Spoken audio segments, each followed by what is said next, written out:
7월 8일 새벽 예배를 시작하겠습니다. 사도신경으로 우리의 신앙을 고백하시겠습니다. 나는 전능하신 아버지 하나님, 천지의 창조주를 믿습니다. 나는 그의 유일하신 아들 우리 주 예수 그리스도를 믿습니다. 그는 성령으로 잉태되어 동정녀 마리아에게서 나시고 본디오 빌라도에게 고난을 받아 십자가에 못 박혀 죽으시고 장사된 지 사흘 만에 죽은 자 가운데서 다시 살아나셨으며 하늘에 오르시어 전능하신 아버지 하나님 우편에 앉아 계시다가 거기로부터 살아있는 자와 죽은 자를 심판하러 오십니다. 나는 성령을 믿으며 거룩한 공교회와 성도의 교제와 죄를 용서받는 것과 몸의 부활과 영생을 믿습니다. 아멘. 다 함께 찬송가 336장 찬양하시겠습니다.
오늘 우리 공동체의 말씀 묵상 본문은 요한계시록 11장 12장입니다. 그중 11장 1절에서 14절까지를 봉독하고 말씀을 나누도록 하겠습니다. 또 내게 지팡이 같은 갈대를 주며 말하기를 일어나서 하나님의 성전과 제단과 그 안에서 경배하는 자들을 측량하되 성전 바깥마당은 측량하지 말고 그냥 두라. 이것은 이방인에게 주었은즉 그들이 거룩한 성을 42달 동안 짓밟으리라. 내가 나의 두 증인에게 권세를 주리니 그들이 굵은 베옷을 입고 1260일을 예언하리라. 그들은 이 땅의 주 앞에 서 있는 두 감람나무와 두 촛대니 만일 누구든지 그들을 해하고자 하면 그들의 입에서 불이 나와서 그들의 원수를 삼켜버릴 것이요 누구든지 그들을 해하고자 하면 반드시 그와 같이 죽임을 당하리라. 그들이 권능을 가지고 하늘을 닫아 그 예언을 하는 날 동안 비가 오지 못하게 하고 또 권능을 가지고 물을 피로 변하게 하고 아무 때든지 원하는 대로 여러 가지 재앙으로 땅을 치리로다. 그들이 그 증언을 마칠 때에 무정행으로부터 올라오는 짐승이 그들을 잡으러 전쟁을 일으켜 그들을 이기고 그들을 죽일 터인즉 그들의 시체가 큰 성길에 있으리니 그 성은 영적으로 하면 소돔이라고도 하고 애굽이라고도 하니 곧 그들의 주께서 십자가에 못 박히신 곳이라. 백성들과 족속과 방언과 나라 중에서 사람들이 그 시체를 사흘 반 동안 보며 무덤에 장사하지 못하게 하리로다. 이 두 선지자가 땅에 사는 자들을 괴롭게 한 고로 땅에 사는 자들이 그들의 죽음을 즐거워하고 기뻐하여 서로 예물을 보내리라 하더라. 3일 반 후에 하나님께로부터 생기가 그들 속에 들어가매 그들이 발로 일어서니 구경하는 자들이 크게 두려워하더라. 하늘로부터 큰 음성이 있어 이리로 올라오라 함을 그들이 듣고 구름을 타고 하늘로 올라가니 그들의 원수들도 구경하더라. 그때 큰 지진이 나서 성 10분의 1이 무너지고 지진에 죽은 사람이 7천이라. 그 남은 자들이 두려워하여 영광을 하늘의 하나님께 돌리더라. 둘째 화는 지나갔으나 보라, 셋째 화가 속히 이르는도다. 아멘. 여러분, 주보에 있는 표대로 성경 말씀을 잘 읽고 계신가요? 지난주 화요일부터 시작된 요한계시록 읽기가 오늘로써 전체의 반 정도가 왔고요. 토요일이면 계시록 읽기가 마치게 됩니다. 계시록의 말씀을 통하여서 주께서 다시 오실 때에 일어날 일들에 대해 말씀해 주신 것에 감사하며 다시 오실 주님을 소망하며 살아가는 형제자매님들이 되시기를 주님의 이름으로 축복합니다. 오늘은 11장을 볼 건데요. 11장의 위치를 잠깐만 설명하면요. 6번째 나팔제왕과 7번째 나팔제왕 사이에 존재하는 두 번째 부분으로 성전 측량과 두 증인에 대한 소개가 등장합니다. 11장의 핵심 주제는요. 10장과 같이 마지막 때에 교회가 해야 할, 성도들이 해야 할 사명에 대해 말해주고 있죠. 성전 측량은 1, 2절에 나오고요. 두 증인에 대한 내용은 3절부터 13절에 나옵니다. 요한은 지팡이 같은 갈대로 측량을 하라고 하죠. 측량하는 것은 어느 부위를 해야 될까요? 본문에 나와 있듯이 하나님의 제단, 성전, 그리고 그 안에서 경배하는 자들만 하라고 하며 성전 바깥은 하지 않아도 된다고 합니다. 그렇다면 요한이 측량하라는 이제 환상을 보았는데 이 측량은 무엇을 의미하는 걸까요? 구약 성경에서 측량의 의미는요, 일반적으로는 파괴와 보호를 말하고 있습니다. 그런데 이제 이걸 보면요, 1절은 측량을 해야 될 거에 대해 설명하고 있고 2절은 측량하지 말아야 될 거에 대해 말하고 있죠. 그것을 볼 때에 측량한다는 것은요, 여기서 파괴를 상징하는 것이 아니라 보호, 하나님의 보호를 의미한다고 할 수 있습니다. 그리스도인은 하나님께서 지키시고 보호하신다는 것을 우리는 말씀을 통해 다시 한번 확인할 수 있는 것이죠. 그럼 하나님이 지키시고 보호하신다고 하는데 환난과 고난은 왜 존재하냐라는 질문을 할 수 있는데요. 2절 하반절을 읽으면요, 그 대답을 할 수가 있을 것입니다.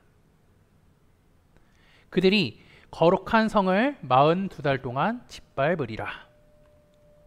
이방인들이 성도들을 42달 동안 짓밟을 것이라고 하죠. 이는 그리스도인이라면, 하나님을 올바르게 믿는 사람이라면 고난이 찾아온다는 것을 의미합니다. 성도는 환난 없이 보호되는 사람들이 아니라 세상에서 필연적으로 고난을 당하는 사람들이죠. 그러나 그 환난으로 패망하는 것이 아니라 주님의 보호하심으로 보존되고 보호될 것입니다. 4절 말씀을 보면요, 이제 두 증인에 대해 이제 다른 표현이 나오는데요.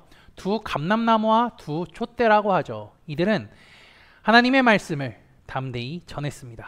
그리고 그것 때문에 고난받고 죽임을 당하게 되죠.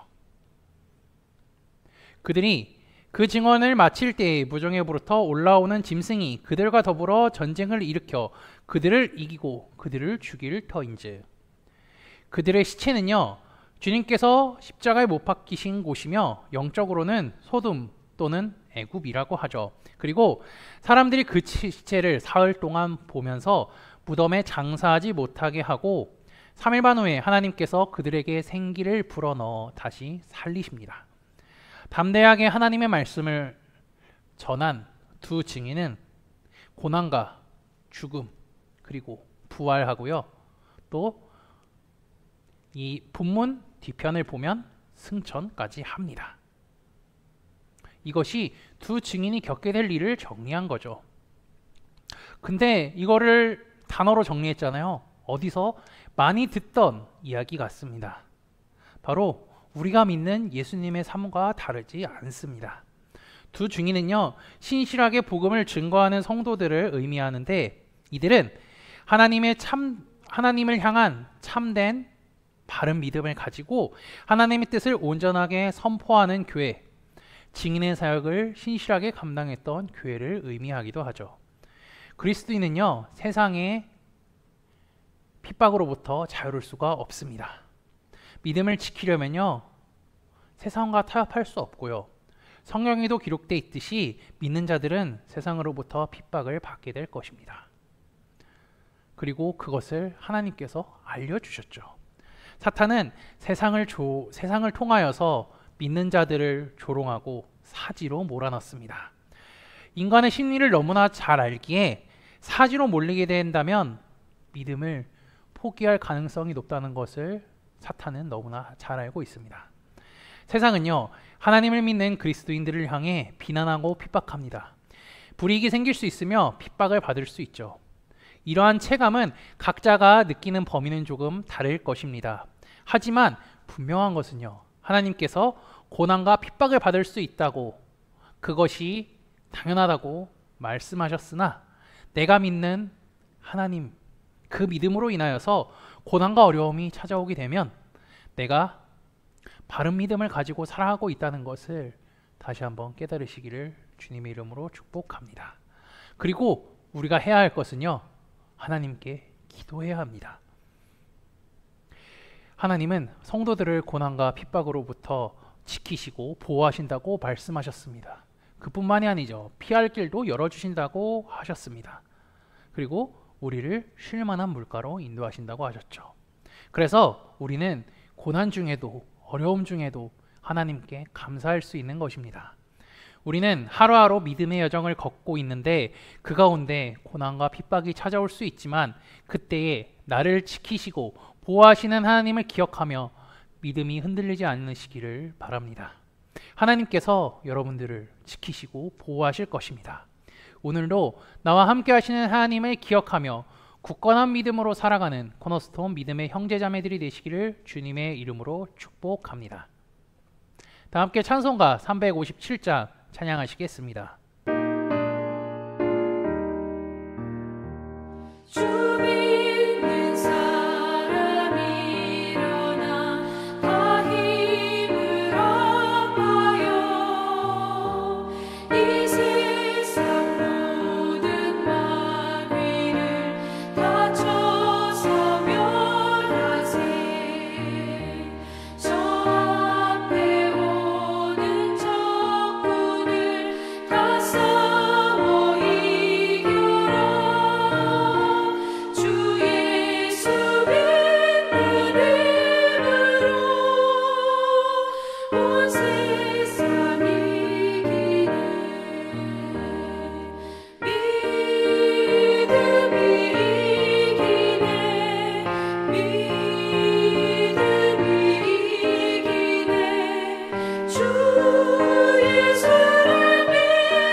함께 기도하시겠습니다. 오늘 하루도 하나님을 예배할 수 있게 하심에 감사합니다.